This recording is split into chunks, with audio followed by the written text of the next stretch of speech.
Welcome once more to my tales of terror. I have a story to tell you this week that gives even me a chill of apprehension when I recall it. And I should be used to things like that by now, shouldn't I? It's a story which takes place in a hospital. A seemingly decent enough place, caring hands, loving attention, and so on, but whenever I walk past it now, I feel... You see, an acquaintance of mine was a patient there not so long ago, and he became involved in a bizarre and horrifying incident that made him realize that life, and indeed death, has a few tricks up its sleeve. Well, we know that already, don't we? And now it's time to go soul-searching.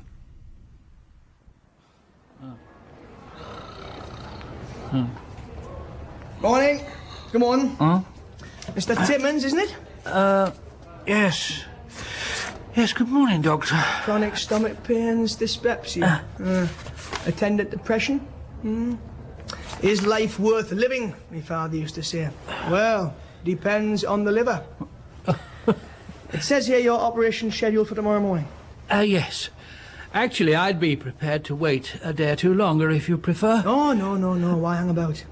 Let's have you in at the sharp end, eh? Heart seems to be strong. Do you wet the bed at all? I do not. Blood pressure normal? Well, fairly normal. I don't suppose, though, that you've been looking forward to your operation with equanimity. And who can blame you? You're taking one hell of a risk. Oh? You think so? My doctor said that... Well, of course you did. Had to get you in here somehow. No, I'll be frank. A choledochotomy can be, very tricky. Really? One lapse of concentration. An incision has to be made into the bile duct, you see. Now, come along, young man. Oh, hello, sister. I don't think you're quite ready to make an appearance in the operating theatre yet, do you? No, sister. Sorry, sister. I won't be a minute, sister. Now, where were we?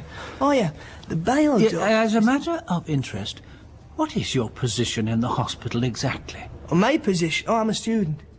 Ah, I see. Name's Tom. Pleased to meet you. Likewise.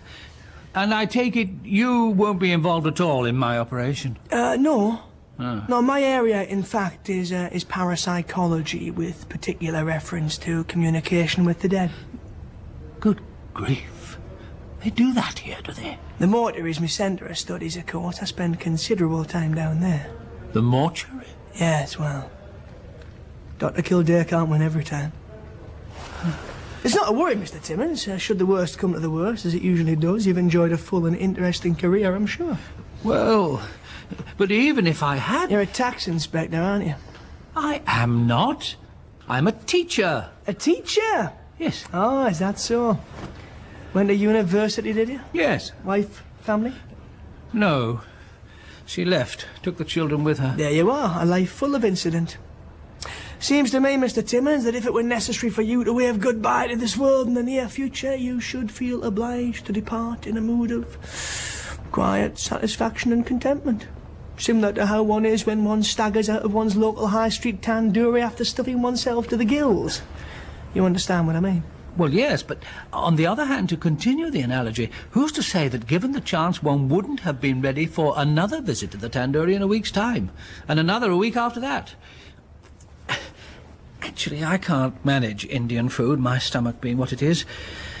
But anyway, I don't think I'd bother being in a hospital if I was perfectly happy to... Snuff it. Yeah, I see your point. You're afraid of death, I take it. Afraid?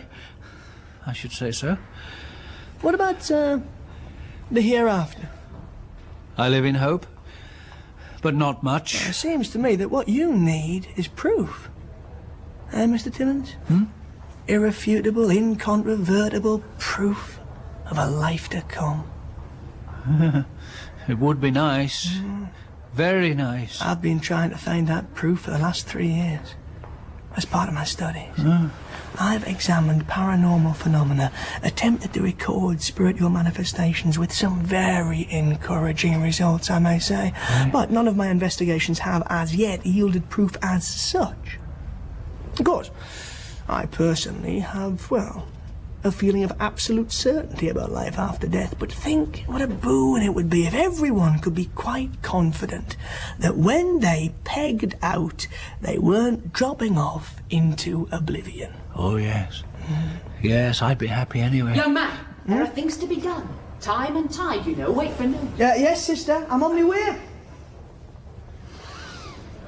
I've devised an experiment. I'm very excited about it. I think it's going to work, and if it does, you see, I'll be able to write it up, perhaps repeat the experiment in front of an international panel of academics. Yes. I've had the notion for some time, actually, but couldn't act on it. It's so frustrating. It's only now that the opportunity's arisen to try it out. Thanks to Oswald. Good old Oswald. Who is Oswald? Mr. Hutchings, the venerable piece of parchment in the corner. Where? Sweet little Oswald. Oh. Would you like to observe my experiment, Mr. Timmins? Observe it? Tonight. In the bathroom.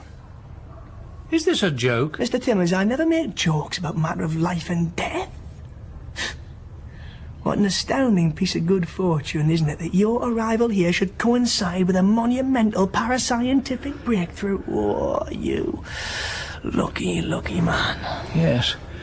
You're assuming, of course, that I'm prepared to come along. Good heavens, aren't you? In principle. In principle? What's that supposed to mean? Well, I wouldn't want to be involved in anything, for instance, that was contrary to hospital regulations. Rubbish, crap. Of course you would. You've too much to lose. Oh, hello. Oswald's up and running, I say. You haven't met Oswald? No. Hello, Oswald. Morning. Oswald, this is Mr. Timmins. Good morning, Mr. Timmins. Morning. Can't stop. Goodbye. He has fascinating bowels, does Oswald. 1 week they're motionless, the next he's doing sprints. He wants to die, you know. What, on account of his bowels? Well, not specifically, no. Oswald has every complaint in the book, and some, I imagine, that haven't yet found print. Poor fella. He's had enough. He's asked me to help him. Help him to die, I mean. I've agreed. I don't like to see a nice old codger suffering. After all, there's no hope for him. It's kinder this way. But quid pro quo's my motto, so I've encouraged him to do me a favour at the same time and take part in my experiment. Young man, I won't tell you again. I'm coming this instant, sister. I better go, Mr. Timmins. Yes. See you later. You lucky man.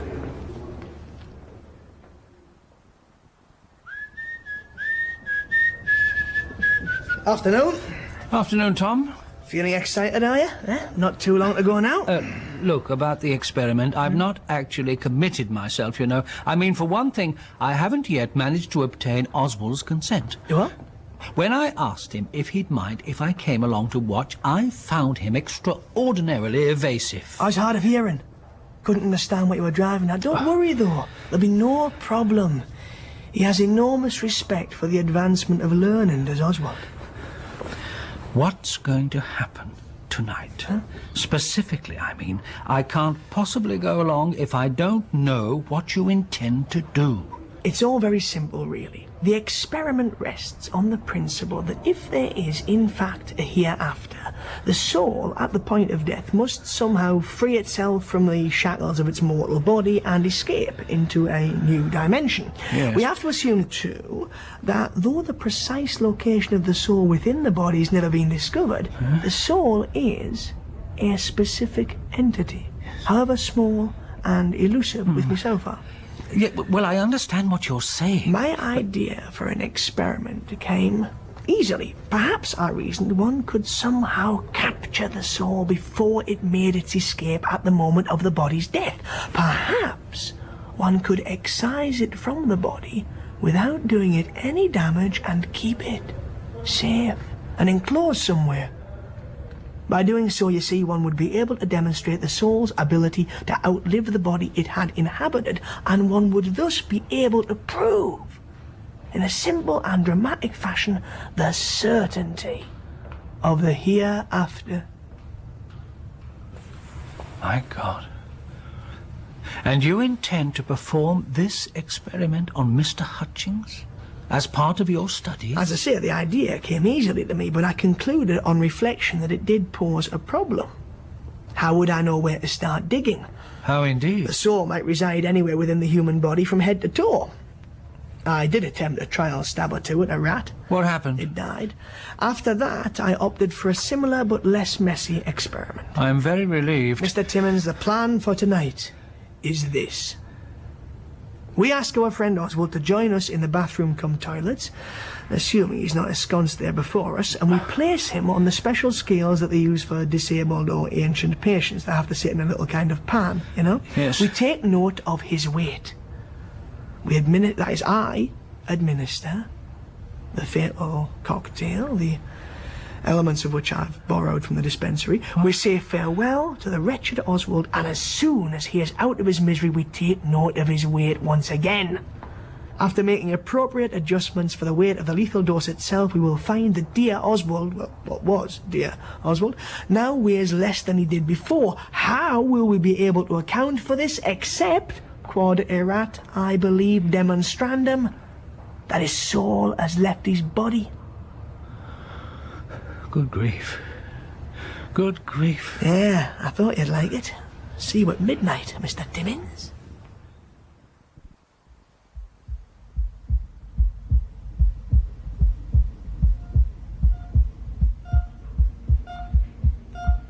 Well, now, I think we're ready for the primary incision. No, excuse me.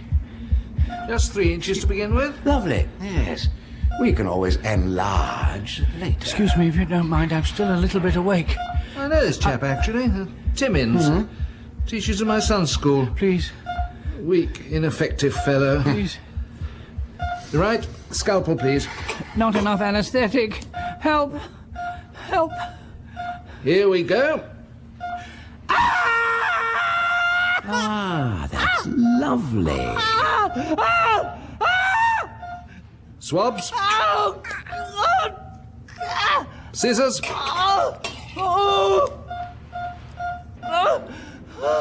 There are some adhesions to the duodenum.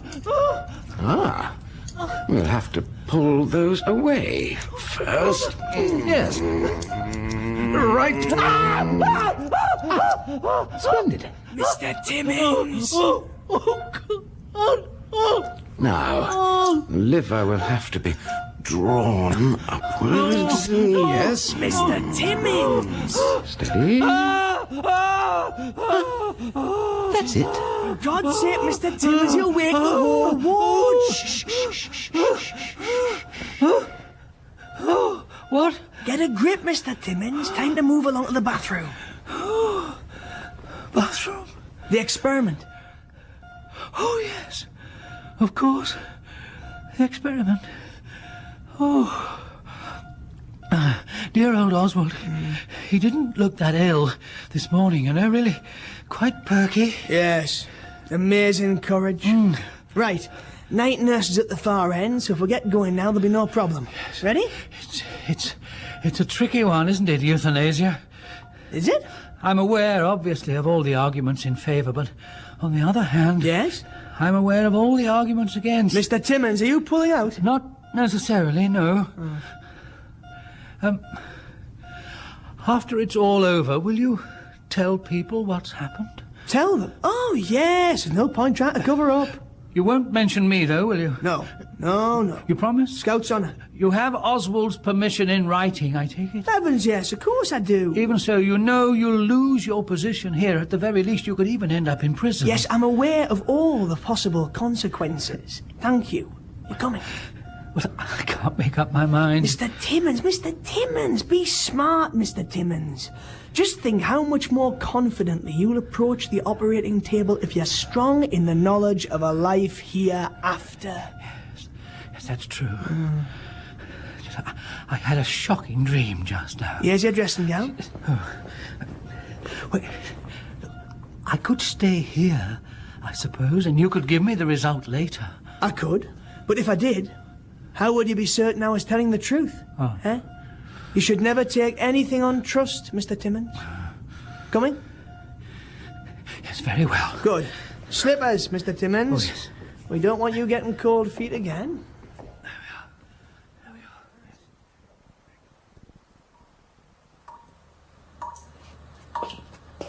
are. He's not here. Sorry? Oswald. Not yet. I'll bring him along when we've got ourselves organised. Feeling all right? Well, I'm a bit tired after the walk. I'll sit down if I may. Are you sure that he won't object to my being present? Oswald, of course I'm sure now. Let's have a look at my little bag of tricks, eh? Syringe, ampule. What happens if someone comes? I hide behind the bedpans, you visit the toilet. Keep calm, Mr. Timmins. It's all going to be fine. I hope Oswald won't regret his decision, if you see what I mean. He's thought it all through, has he? Oh, yes. Very, very carefully. A sober, considered judgment. Notebook, pencil, for recording the data, you know.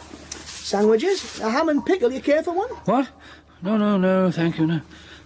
I don't know what I'm doing here. This is lunacy. No, please, Mr. Timmins. Thermos, flask, rope, gag. It's not lunacy.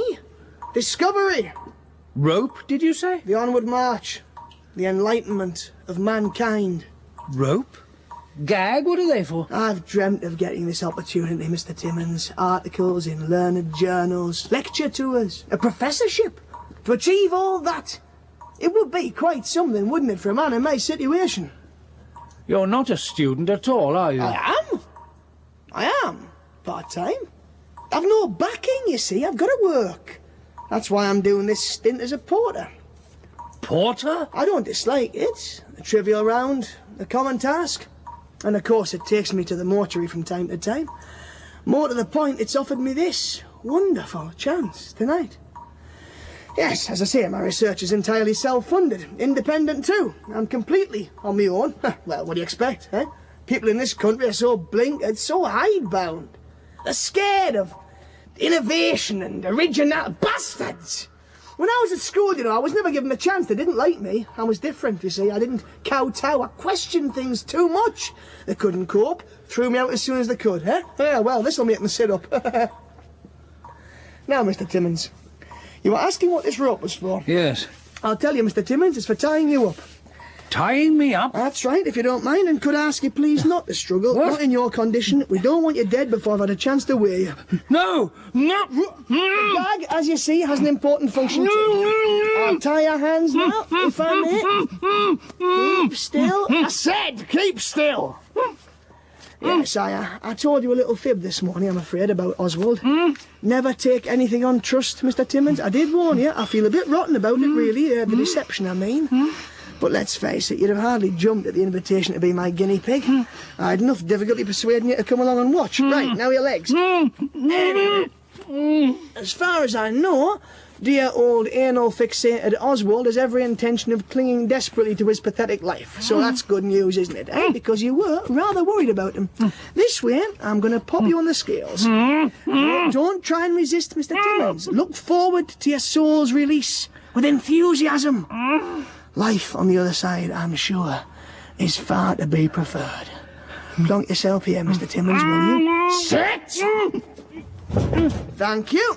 Now, I know what you're trying to tell me. It's not ethical, it's not fair, why me and all that. But the way I see it, Mr. Timmins, when it comes to something of the magnitude of what I'm attempting tonight, the personal prejudices of a very, very ordinary member of the public aren't really worth a toss. I'm going to find out your weight now, Mr. Timmins. Oh, by the way, after I've done that, Mr. Timmins, no number ones or number twos, please. It'll ruin the whole experiment. Now, let's see. Let's have a look. Oh, dear. Damn, that's the blasted bleep, Mr. Timmins. Ah, well, 11 stone, 2 pounds, 9 ounces. Right, I'll just make a note of that. Lovely. Any last requests, Mr. Timmins? I ought to be priming the syringe, you see. If it's funeral arrangements you're worried about, I wouldn't. I mean, who cares what happens to that useless lump of flesh and bone, eh? But just for your information, I do have a copy of the key to the hospital crematorium. Now, I'm intending to give you a fairly hefty dose, Mr. Timmins, okay? I mean, if a job's worth it, I'm very excited, aren't you? Eh? Oh, dear, hell's tea. Yes, I suppose this is how Louis Pasteur must have felt when he was on the verge of discovering, Would you prefer the left arm or the right, Mr. Timmins? Oh, Mr. Timmins, come now! You're not scared of injections, surely? Well, this is it. Say a prayer, Mr. Timmins, or whatever. I'm going to pull up your sleeve, and this won't hurt, and as soon as the needle's gone in all the way, you'll feel a little bit drowsy, but I wouldn't... Oh, dear. Oh, dear. Oh, dear. The bastards! I'm sorry, Mr. Timmins. I think, regrettably, that the experiment will have to be postponed for a while. You see, if I don't go and answer that call now, night nurse may start looking for me, and if she does that, then the game's sure to be on. All right! All right! Right! Now, you'll keep very quiet while I'm gone, Mr. Timmins, won't you? And don't worry, we'll meet up again soon.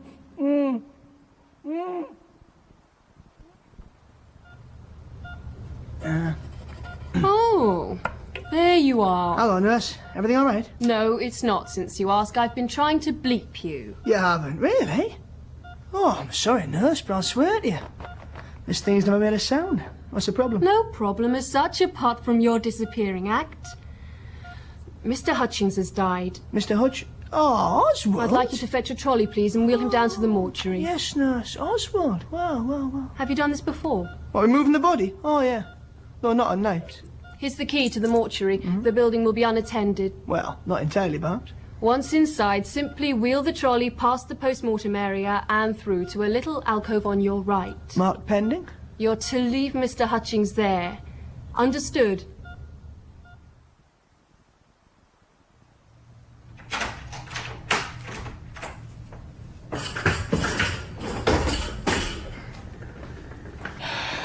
Funny thing, life. And death. 1 minute there was Oswald, tedious old bugger, and the next minute he wasn't. Not in this world, at least. Ah, well, past the post-mortem area, little alcove. Here we are. You're not the first here tonight, Oswald. I'm afraid you'll have to join the end of the queue. Well,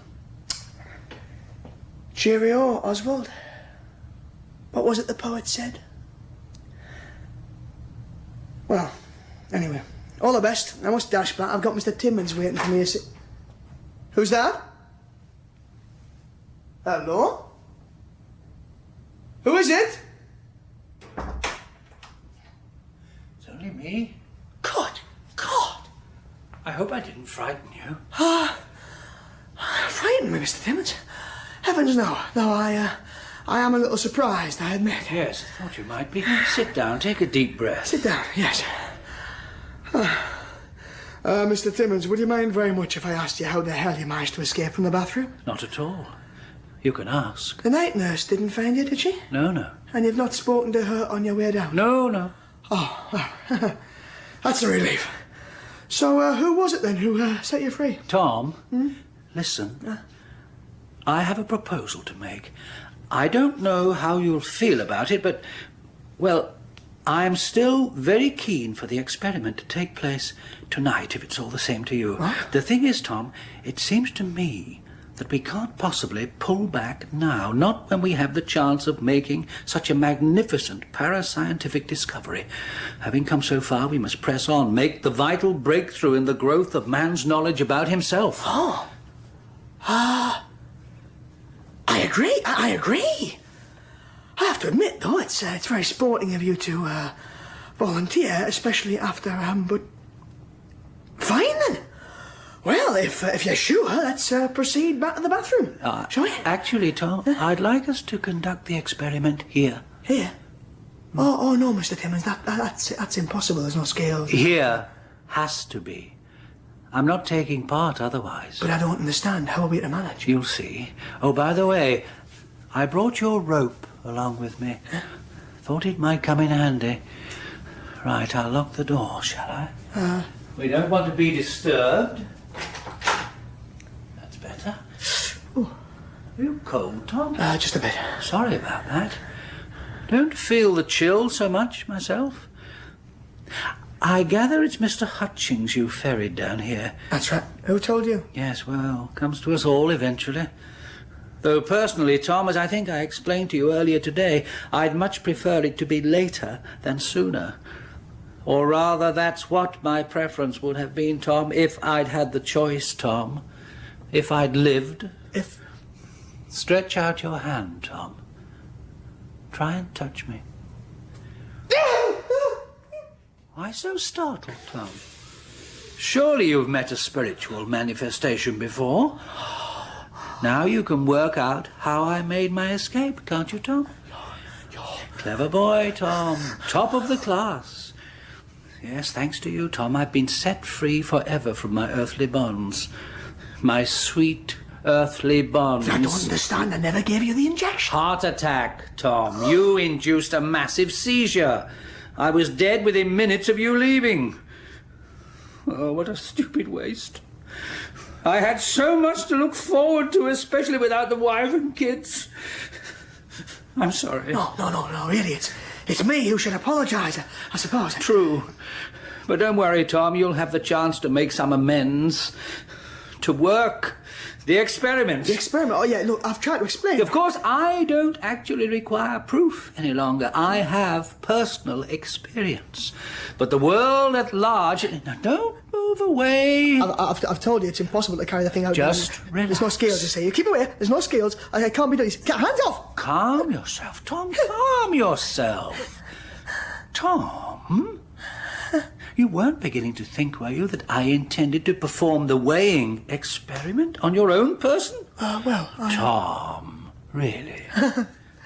I confess the idea did cross my mind. One does hear of vengeful ghosts. Yes.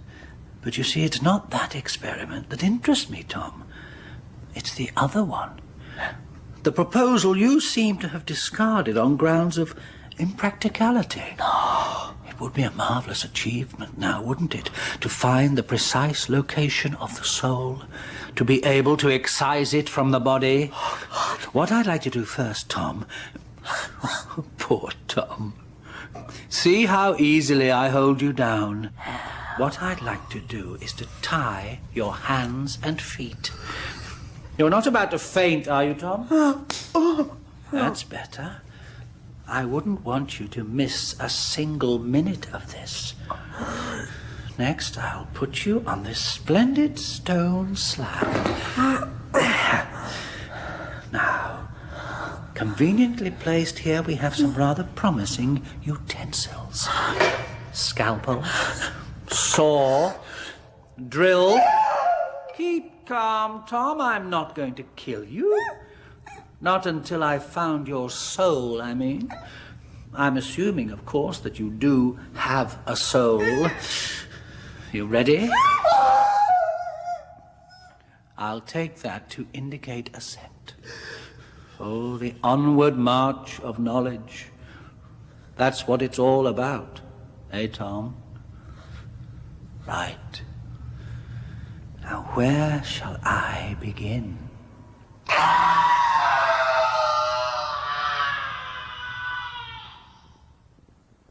The night nurse discovered Mr. Timmins' body. And shortly afterwards, Tom's body was also found. To call it a body, however, is something of an exaggeration. Parts dismembered, insides turned out, and so on. The police were baffled by these tragic deaths. I only know what happened because, as I said at the beginning, Mr. Timmins is an acquaintance of mine. Since his death, actually. And since his death, he's been in touch with me several times.